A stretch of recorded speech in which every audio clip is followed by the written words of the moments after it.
মাননীয় ফকির মন্ত্রী উপস্থিত হয়ে গেছেন এবং দেখতে পাচ্ছি আমার বাম পাশে কিছু ফকির সদস্য চলে আসছে।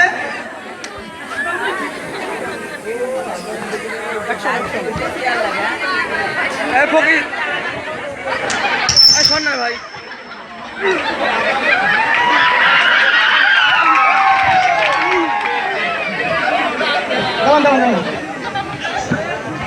আপনার নাম কি?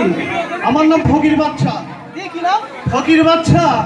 আমি দেখতে পাচ্ছি আপনি খুবই কষ্ট করে এই পর্যন্ত হেঁটে আসছেন, তো আপনার এমন অবস্থা কিভাবে হলো? সে কথা ভাই আর শুনেন না। যদি একটু বলতেন। না ভাই শুনেন না, সে অনেক ভাই একটু বলেন না, অনেক গোপন কথা। ভাই, প্লিজ একটু বলেন আমাদের। আর ভাই ঘরে উঠিলাম। ঘরে উঠিলেন মানে? ঘরে উঠিলাম। ভাই কার ঘরে উঠিলেন? বুঝতে পারছেন না? আরে ঘর তো আমাদেরও আছে, আমরাও ঘরে উঠি। কার ঘরে উঠিলেন আপনি? ভাই মেয়ে লোকের ঘরে উঠিলাম। মেয়ে লোকের ঘরে উঠিলেন? ভাই তারপর? তারপর ভাই আমার বাড়ি গিয়ে ফিসে ফেলেছে, মাজার কাঠি নরমালকে দিয়েছে। ভাই ফিসে ফেলেছে? ফিসে ফেলেছে।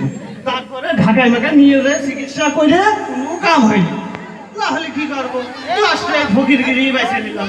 হ্যালো হ্যালো, আসলে আপনার অবস্থা দেখে আমরা বুঝতেই পারছি আপনার খুব করুণ অবস্থা। আপনার কাছে আমাদের একটা প্রশ্ন আছে, আপনার দাবিটা কি যদি বলতেন?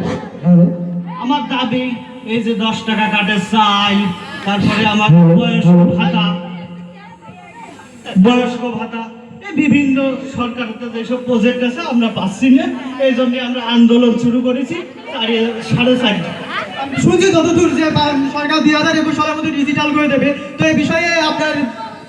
হ্যাঁ, এই বিষয়টা আমার মাননীয় মন্ত্রীর কাছে তো আবেদন আছেই।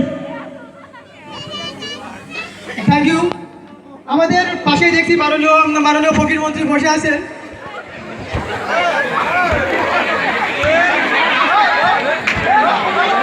আপনার নাম কি? ফকির চান। জি? ফকির চান। ফকির চান?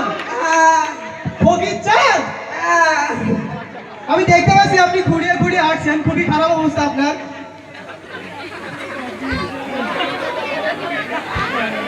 আপনার এমন অবস্থা হলো কিভাবে? আরে ভাই এসব কথা কই, একটু বলেন, একটু বলেন। না রে ভাই আসলে শুনে একটু বলেন ভাই, একটু বলেন। ওই দক্ষিণ পাড়া খগেনের বাড়ি গরু চুরি করতে এখন তারপর যেই দড়িটা খুলবো সেখান পিছন থেকে খগেনের বৌমা এসে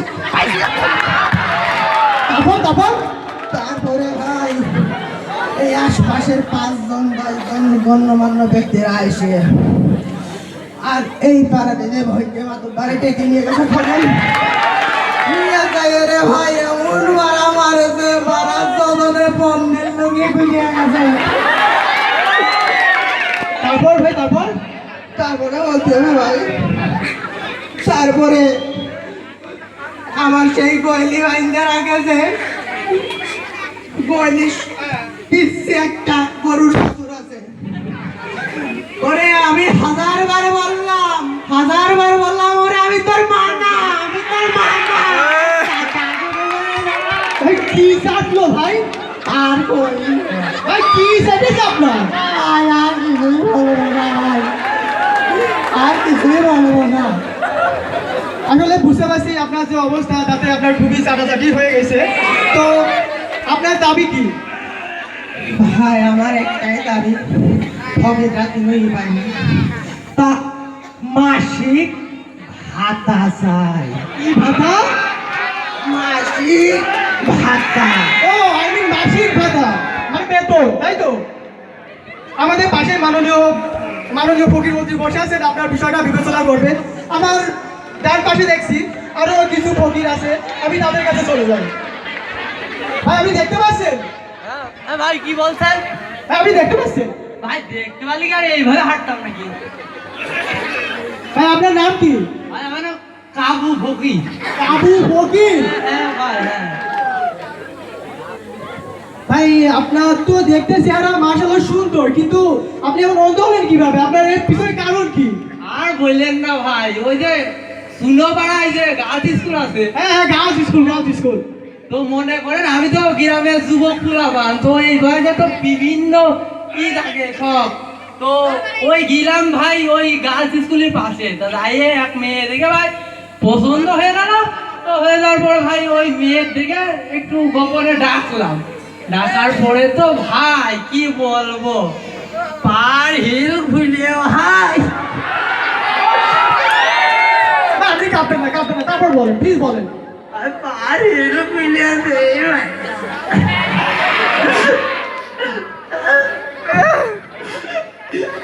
হ্যাঁ, বলেন, প্লিজ বলেন, প্লিজ বলেন, আপনি প্লিজ বলেন। পার হিল খুলে মারার বলে ভাই আমার চোখের পর্দা ভেঙে গিয়েছে। আসলে আপনার খুবই খারাপ অবস্থা দেখতে পাচ্ছি। তো আপনার শেষ ইচ্ছা কি, মানে আপনার দাবি কি? ভাই আমার শেষ ইচ্ছা আমার একটা চাঁদের মতন বউ হবে। আর ঘরে আলোতে হয়ে যাবে। ঈশ্বর যেন আপনার মনোবাসনা পূরণ করে। তারপরেও আমাদের দেখতে পাচ্ছি যে আমাদের পাশে আরো আরো কিছু ভিক্ষুক আছে। আমরা তার মনো আশা, তার আশা আকাঙ্ক্ষা জানার চেষ্টা করবো। ভাই, এই যে আপনি ঘুরিয়ে আসছেন কেন? আপনার নাম কি? আমার নাম রাজা। জি, রাজা? কোন দেশের রাজা আপনি? আরে নামে রাজা। ও, আপনার নাম রাজা। তা আপনি এই যে ঘুরিয়ে ঘুরিয়ে হাঁটছেন, এর কারণ কি? আমি শুনবেন হ্যাঁ, বলেন বলেন। কি হবে? হ্যাঁ, বলেন। চালাতাম ভাই ঘোড়ার গাড়ি। হ্যাঁ, ঘোড়ার গাড়ি। চালা দিয়ে বেটা ভাইটার বাজাতে চাল দিছিলাম লোড। কি লোড দিলে? চাল। ও, চাল। হ্যাঁ, চাল নিয়ে যাই ক্যারেট কলেজের সামনে কেবল গেছি ভাই। তারপর? তারপরে দেখি এক মেয়ে দাঁড়িয়ে আছে। ভাই, মেয়ে? তারপর মেয়ের দিক চোখ করতে যাই ভাই গড়াই গাড়ির সাথে দিলাম মেরে। কি গাড়ি? গড়াই গাড়ি। আপনি কি তখন সেই মেয়ের দিকে তাকিয়ে আছেন? ও পড়িয়ে যাই টাকাই ছিল। পড়ার পরও? তারপর? তারপরে যে গড়াই গাড়ি উইটা খাতা চলে গেছে, আমার গাড়ি খাতে গেছে। আমি পড়ছি চালির তলে। চালির তলে বলে ঝিনে যাইতে ফায়ার সার্ভিস এসে গড়াই গাড়ি এদিক ওদিক করছে, আমার পরে যাইয়ে দেখে টাইমে তুলে তুলু। মানে আপনার কি প্রথম অবস্থায় কেউ দেখতে পাইনি? দেখতে পারলি তার হইতো এখন আর কি ঝিনে যাই হাসপাতালে গেলাম, যাইয়ে ডাক্তারে দেখে মিটিয়ে তো পাখাইতে ফিরেছি। এখন আমি ভিক্ষে করে বেড়াচ্ছি। আচ্ছা, এই যে উর্বশী বা সুন্দরীর জন্য আপনারা যে এই অবস্থা, আপনি কি তাকে খুঁজে পেয়েছেন? এখনো পাইনি, তবে মনে চেষ্টা আছে, খুলতেছি বাবা। আপনার মনে কি আশা আকাঙ্ক্ষা আছে, তার নেই কোনো কিছু? আছে আছে। আচ্ছা, আপনার আপনার একটা দাবি বলেন, আপনার কি দাবি আছে? ওই দাবি একটা মোটর সাইকেল লাগবে, সে মেয়েটা খুঁজে বের করতে হবে। আপনার দাবি হচ্ছে একটা মোটরসাইকেল আছে। আমাদের পাশে মাননীয় শিক্ষামন্ত্রী বসে আছেন। আমরা সরাসরি তার কাছে চলে যাব, তার কাছ থেকেই জানবো আমাদের এই ফকিরদের মনের আশা আকাঙ্ক্ষা কিভাবে সে পূরণ করবে, কিভাবে তাদের শর্ত এবং দাবি মিটাবে। প্লিজ স্যার, কিছু বলবেন আপনি। ধন্যবাদ আপনাকে। আজকের এই ফকির সমাবেশে আমাকে ডাকার জন্য প্রিয় ফকির ভাইদেরকে শুভেচ্ছা জানাচ্ছি। এবং তাদের হলো 4টা দাবি আছে। এই 4টা দাবির মধ্যে 2টা দাবি হলো যুক্তিসঙ্গত আর 2টা খুবই অযুক্তিসঙ্গত। যেমন হলো এখন খোলা আছে, সে আবার মোটর সাইকেল চালাবে, এটা তো যুক্তিসঙ্গত হতে পারে না। আবার একজনের চোখ নাই, সে নাকি হলো সুন্দরী মেয়ে বিয়ে করবে, কিভাবে হয় এটা ভাই? তো যাই হোক, এই 4টা দাবির ভিতরে 2টা দাবি আমি মানলাম আর 2টা মানতে পারলাম না, ঠিক আছে? এই বলে আমার সংক্ষিপ্ত বক্তব্য এখানে শেষ করছি।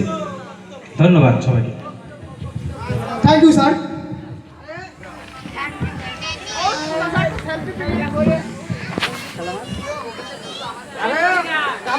হ্যাঁ বল। আরে আমাদের ওই ভিক্ষুক মন্ত্রী আর কি, ওই তোর বললো তুই বলে নাকি মোটর সাইকেল নিবি, আরে তোর তো পাইনি। হ্যাঁ বল, কি হলো বল। আরে কাবো, হ্যাঁ বল বল। তোর বলে শোক নেই, তুই বলে মন্ত্রীর কাছে বিয়ে করার প্রস্তাব রাখিস। আরে শোক না থাকে কি হবে, মন তো আছে নাকি? তাও মন কি আমার নেই? কথা বলে দেখছে না দিবা দেয় তো পারে এই তোর হাত আমার হ্যাঁ লাঠি নাই হ্যাঁ কেউ পারে তো